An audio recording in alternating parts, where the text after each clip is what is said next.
राज्यातील तरुण शेतकऱ्यांसाठी मोठी खुशखबर आहे। आता गावातच मिळणार रोजगाराची सुवर्ण संधी। कारण राज्य सरकार घेऊन आले कृषी मित्र योजना आणि या योजनेची अंमलबजावणी 1 जून पासून सुरू होणार आहे। पण आता या योजनेत नेमकं कोण पात्र असणार, किती मानधन मिळणार आणि निवड प्रक्रिया कशी असणार, ही सगळी महत्त्वाची माहिती जाणून घेण्यासाठी हा व्हिडिओ शेवटपर्यंत नक्की पहा। शेतकऱ्यांना आधुनिक तंत्रज्ञानाची माहिती गाव पातळीवर मिळावी आणि शेतीमध्ये नव्या पद्धतींचा वापर वाढावा यासाठी कृषी विभागाने कृषी मित्र योजना सुरू केली असून या योजनेमुळे ग्रामीण भागातील बेरोजगार तरुणांना रोजगाराची नवी संधी मिळणार आहे।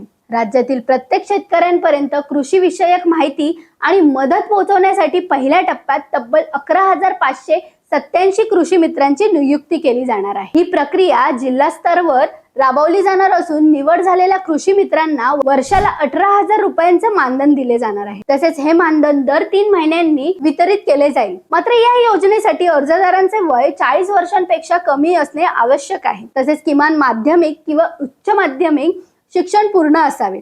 उमेदवाराचे संवाद कौशल्य चांगले असणे, समाजकार्याची आवड असणे आणि सोशल मीडियाचा वापर करता येणं आवश्यक आहे। त्याचबरोबर मोबाईल आणि डिजिटल तंत्रज्ञानाची माहिती असणे गरजेचं आहे। विशेष म्हणजे या योजनेत 30% महिलांना प्राधान्य दिले जाणार आहे। तर शेतकरी मित्रांनो, गावात राहून शेतीसोबत रोजगाराची संधी देणारी ही कृषी मित्र योजना तुमच्यामध्ये किती फायदेशीर ठरू शकते आणि तुम्ही किंवा तुमच्या गावातील कोणी या योजनेसाठी अर्ज करणार आहात का? तुमचं मत आम्हाला कमेंट करून नक्की सांगा। हा व्हिडिओ आपल्या शेतकरी बांधवांपर्यंत नक्की पोहोचवा आणि अशाच शेती व शेती संबंधित महत्त्वाच्या अपडेटसाठी मॅक्स किसानला आत्ताच फॉलो करा। धन्यवाद।